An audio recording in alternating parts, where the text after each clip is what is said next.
Should you quit your job? Ugh. Get this thing off. And it's in the pool. I'll get that later. Yeah, you probably should. Given you are a freelancer or wannabe freelancer and you're watching this video, we both know the answer is yes, okay? The only question really at the end of the day is when? When is the correct moment that I should pull the plug, pull the trigger, and finally quit my job? We do it too early, and what happens is you have no clients, no income, and you are now homeless on the streets begging for money. Not very much fun. However, you wait too late to do this, and then you are swamped, you are overwhelmed by client work, mixed with your full-time job, and you have what's called no life. And so to avoid both of these scenarios, we need to get the timing right. Now, the general rule of thumb about when you should finally quit your job and go full-time as a freelancer is generally when your income from clients surpasses your income that you're receiving from your full-time job, okay? Having said that, of course, let's say you're working with only one client. You manage to land that dream client, that whale client, all right, that $1 million client for, let's say, $5,000 a month. You're earning $5K a month from your job, $5K a month as a freelancer. You beauty, $10K a month, here we go, gonna pull the plug, quit my job, except then your client drops you. Now what do you do? Okay, now these things happen all the time. You could be doing the best job in the world, you could be totally crushing it at every level, but let's say they find someone better. Maybe they change niches. Or maybe they smoke too much weed one day and they decide, fuck it, I'm gonna move to the Himalayas and become a monk, okay? And then they don't need you anymore. Maybe they invest in Dogecoin and it blows up to $1 and they're suddenly worth 20 million bucks and they're like, fuck my business, see you later, I'm gonna move to Bali and just drink mojitos on the beach all day.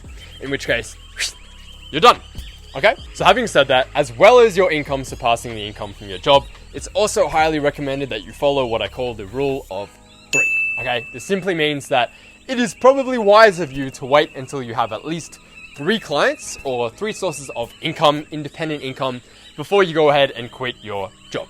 Okay, there's a rule in IT, there's a saying in IT that if your data doesn't exist in at least 3 places, it doesn't exist. Okay, that means you have it on a laptop, you have it on a hard drive, and you have it backed up online somewhere. Because what happens if it's only on a laptop and a hard drive, someone steals your bag, all of a sudden you've lost everything, okay? So it's kind of the same thing when it comes to this. Warren Buffett always says you shouldn't put all of your eggs in one basket, and I tend to agree, okay? So it is probably wise of you if you wait until you have at least 3 clients to quit your job. Maybe you just really fucking hate your job and you're like, get me out of here as soon as possible, okay? In which case, maybe as soon as you have 2 clients, or maybe even 1 just really good paying client, you might want to get out of there. Also, again, like I said, totally depends on your risk tolerance. So let's say you're in your 30s, you have a wife, you have kids, you have to provide for people, meaning you fuck up, your family starves.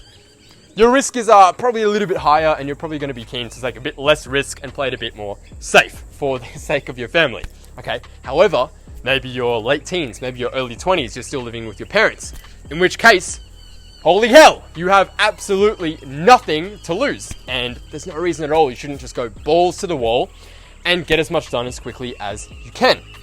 In fact, to be honest, I didn't even move out until I was making at least 6 figures into my own place. And so I really see no rush. If you are still living with your parents, you have to realize this, you have absolutely nothing at all to lose and you have everything to gain. I failed at 6 different businesses before I eventually found my first success as a freelance email copywriter and then transitioned a couple of years later into coaching, okay? So the point is though, I had no kids to feed, I had no mouths to feed, family to feed, rent to pay, I wasn't gonna be homeless if I fucked up.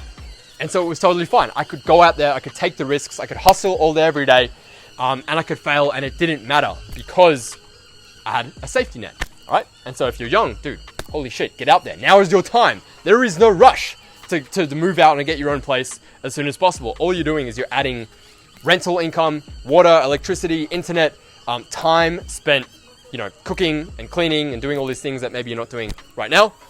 And so just go at it, right? You have literally nothing to lose. So it does depend on your living situation, your risk tolerance, how many people are relying on you, so on and so forth.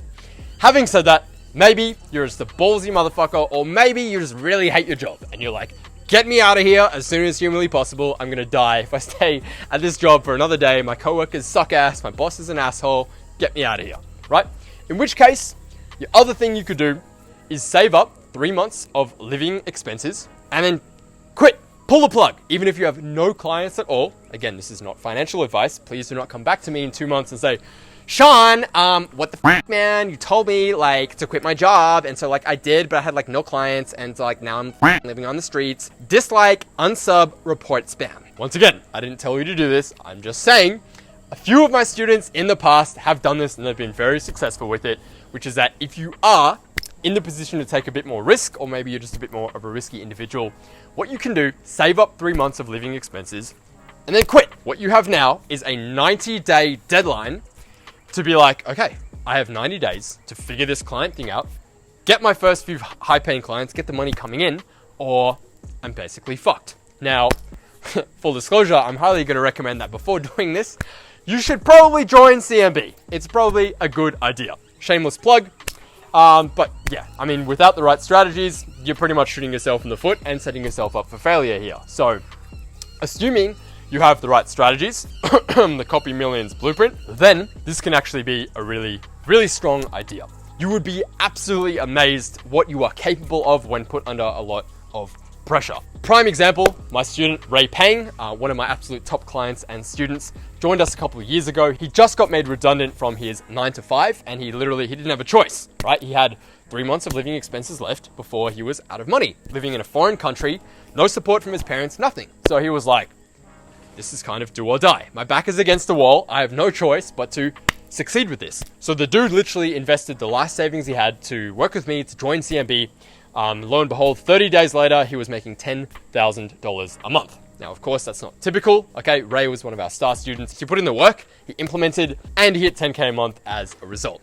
Okay, now following this blueprint, either one of two things is going to happen. Either you're going to put a lot of pressure on yourself to succeed, you're going to put in the work, you're going to grind, you're going to get the result, you're going to get the client, and you're going to get the money coming in, and you're going to crush it, and you're going to be like, that was awesome. Or you're going to crumble under the pressure, and you're going to end up either begging for your job back, wanting to hire a new, part-time job or get a part-time hustle, or end up on the streets. So you probably want to avoid the second thing, in which case it's going to motivate the hell out of you because you have no choice to really succeed. You won't have any choice but to succeed. And what typically happens when you burn the boats is success is kind of inevitable, or you end up on the streets. So yeah, this is mostly going to come down to you knowing yourself, how well you perform under pressure. For instance, you might perform really well under pressure. This is maybe a good tactic.